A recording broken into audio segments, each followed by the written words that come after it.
G'day everyone, welcome back to G'day guys, welcome back to True Eagle. Today we are going to have a little preview of the Geelong game. I don't know about you, but I cannot wait for this particular clash. So I've had a couple of days off making videos for this channel, and you could be forgiven for thinking that is because I wanted to disassociate from the Eagles for a little bit. In actuality, it was just because I had a little bit of work to do for True Footy with the final round of the season coming up. So today I'm doing the preview a day before I see the teams because, first of all, it's an early Saturday game. I wanted to let the preview sit for a little bit. Second of all, I think seeing what the teams look like as we preview this game and analyse the way it's going to go down seems almost futile at this point. I know that's such a defeatist attitude, and I'm really projecting a feeling of resignation about this team right now. I was not happy after the Carlton game.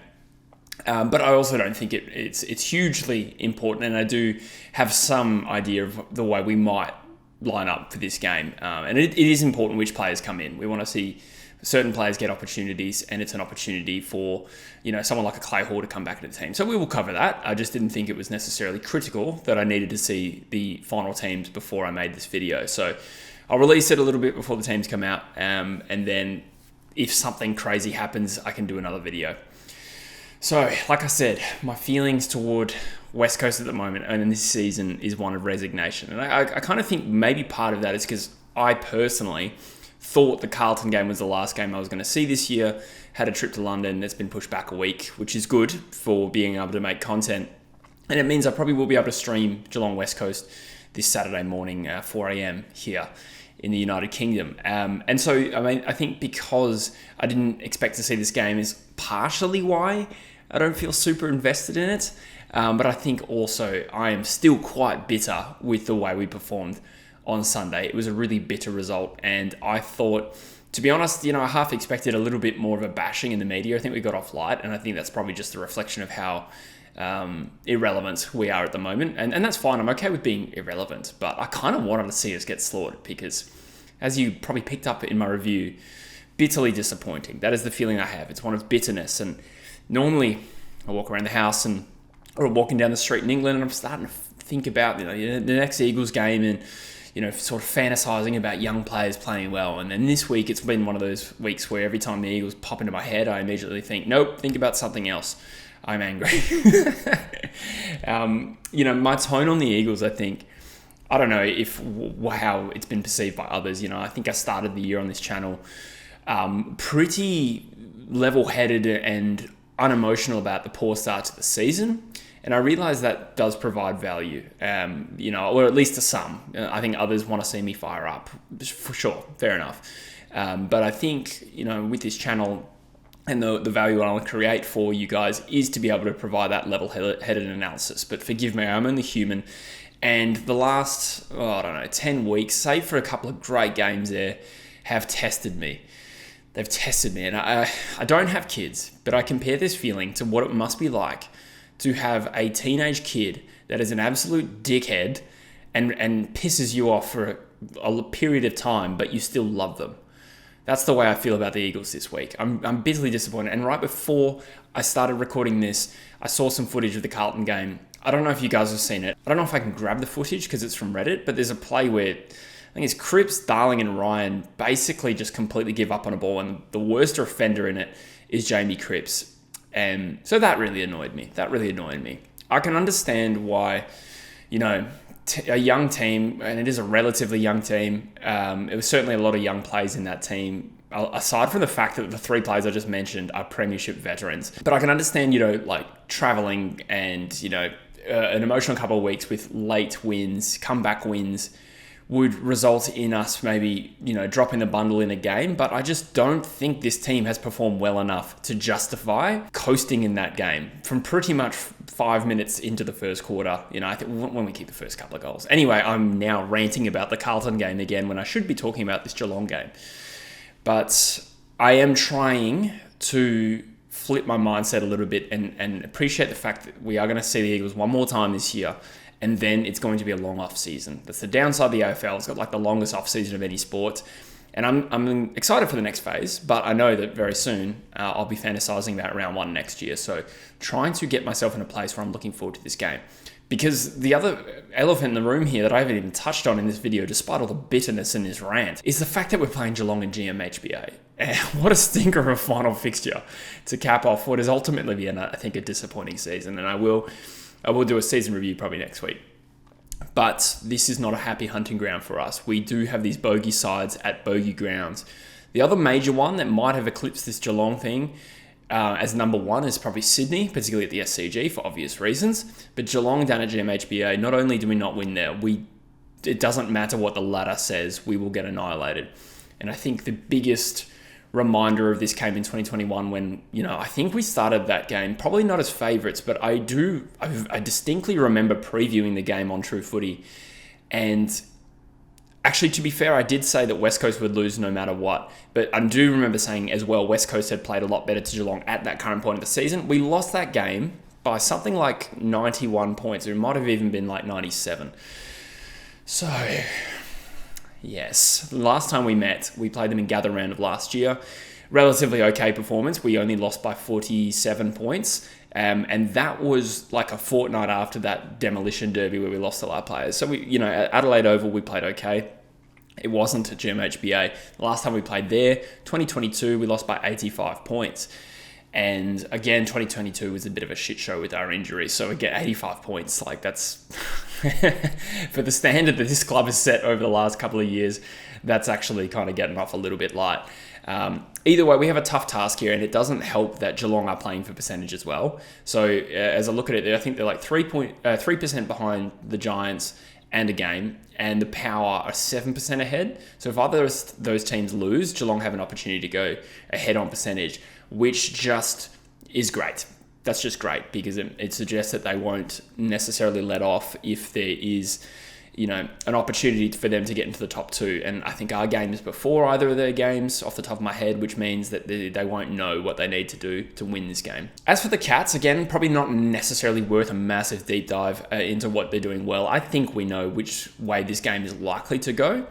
However, we do know there's no Tom Hawkins, which means, their forward threat of, key forwards, it's just Jeremy Cameron. Now, that doesn't make me feel much better because Jeremy Cameron is an absolute superstar, although he has been playing a little bit higher up the ground. And I do think we also need to be wary of some smalls on that team. I'd say Stengel and Myers are hugely important and very potent forward options for them. So I'd imagine Hoff goes to Stengel to try and limit some damage, and we'll have to find an option for someone like a Myers. There's also Ollie Dempsey.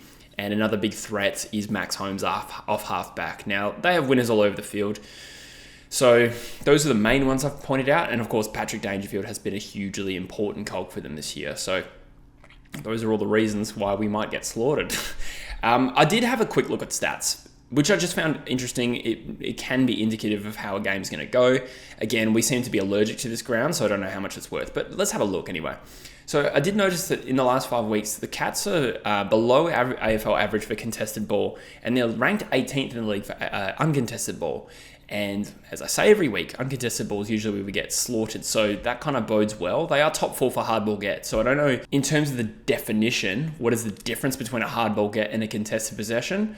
I actually can't really remember, so it's weird that they're below average for one and top 4 for the other. The bottom 4 for inside 50 differential, bearing in mind this is only the last 5 weeks, but they have won more than they've lost in the last 5 weeks. They've been below average for inside 50 differential.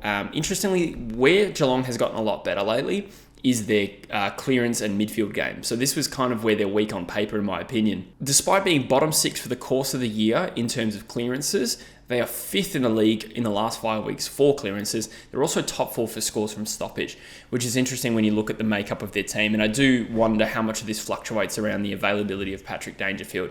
But it's something to bear in mind. I do remember Bailey Williams played pretty well against them, I think, last year. But that makes sense. Their ruck division with Reece Stanley isn't the strongest, bearing in mind he did just, have a good game against Luke Jackson not too long ago. So, yeah, there's that. In terms of changes, again, you'll watch this and you'll either watch it right before the teams come out or just after. But there's some we know about. So we know Andrew Gaff he's played his final game. He'll come out. I did notice in the press conference, Schofield said Clay Hall will come back this week. He said that in the post-Carlton press conference. So I'm going to take that as gospel and assume Clay Hall comes in to replace Andrew Gaff. I think that one makes sense. Jeremy McGovern has been sent for surgery. He is out. Now, that is going to be an interesting thing as to what we do here. We only have one other key back on the list available, outside of Harry Edwards, who's already in the team.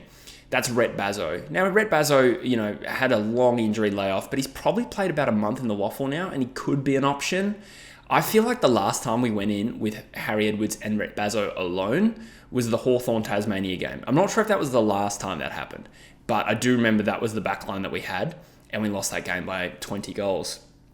But I think that's a worthwhile option if you're going to pick a genuine key back to replace McGovern. I think Harry Edwards, I guess, goes to Cameron. That would be a really tough matchup because Cameron's good in the air and pushing up higher up the field.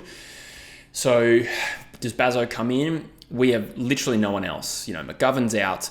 Barass is out, obviously. We'll touch on that in a minute as well. And Josh Rotham would be the only other conceivable one. And Callum Jamison, all have been ruled out for the season. So that is probably the best option. Alternatively, you could go Ryan Marrick to come in and play as a tall defender.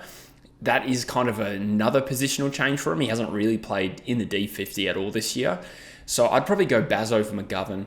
Marrick, I think this could be an opportunity to just rest Jack Darling. I don't really see the need to send him there. Sure, he's probably going to play, but I'd rather see Ryan Marrick. I've been saying that for a while, but I think it particularly makes sense. Final away game of the year. Give Jack Darling a rest for the sake of development. And then Liam Ryan is another one. Not too sure what's going to happen with him, but it was rumoured during the week he's pretty sore. I think he got injured against Carlton, didn't he? I think he might have played through it, but a potential out nonetheless. And given the stage of the season, do we bring in a Jack Hutchinson for him? So the thing is, if we go with my changes, you got Gaff, McGovern, Darling and Ryan out, and then you go Hall, Bazzo, Marrick and Hutchinson. Now, sure, that's great for pushing towards the youth, but that just makes me very nervous about how this game's going to go, because as much as I feel resigned, and as much as I have kind of accepted the fact this game is going to be ugly, I don't really want to see it be 20 goals. Honestly, anything under 10 goals, I will take that as not too bad. We've got away with one there. I do think back to 2010. And I'm pretty certain, this is all going off memory, but I'm pretty sure we played Geelong at GMHBA, or Skilled Stadium as it was probably called then, or Simon Stadium. And we obviously had won the wooden spoon that year and basically clinched it, but we only lost by 7 goals. I do remember that. And if we can produce a result like that, I will be pretty pleased. Honestly, if we only lose this game by 7 goals, considering Geelong's, their strength, home ground advantage, complete ability to just decimate us whenever Geelong wants, particularly in Geelong. If we can get away with that, in 2010 it may have forecasted a change in us the next year. I feel like Ashton Hands kicked a good goal that game. There was a bit of optimism after that.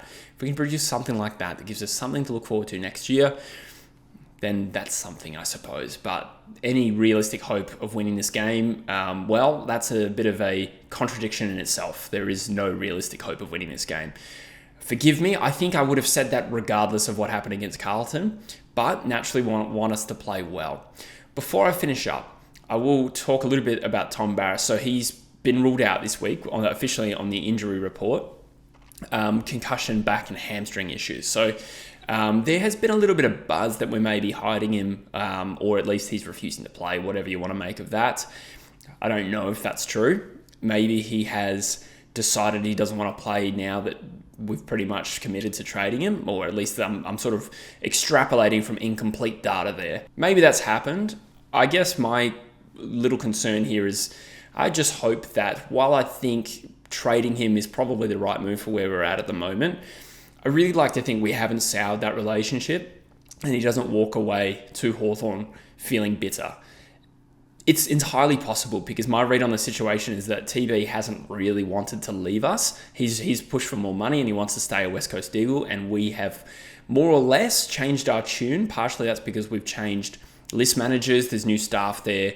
I get all that. All I'm really saying in this particular video is that I hope he doesn't walk away resenting us because, well, he's been a champ of this club, and I appreciate his efforts, and I really just like to think we've handled this well, and I have no idea if that's the case.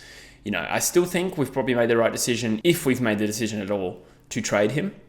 But, there's ways to handle that is good, and there are ways to handle that is poor. So I suppose that's all I have to say on that. I guess the other thing was there was a team photo today of the Eagles posted at Lath Lane, and a few people picked up that Barass isn't in the photo.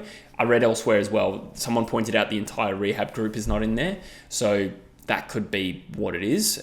But, you know, I really hope it's not a case of Barass not wanting to show up, which I don't know is true. I just also hope that it's not true. So anyway, guys, let me know in the comments what you think ahead of this game. What do you want to see in the final round? Again, we want to see growth from the youth. I think that's, at this point, the only thing we can really hope for from this game.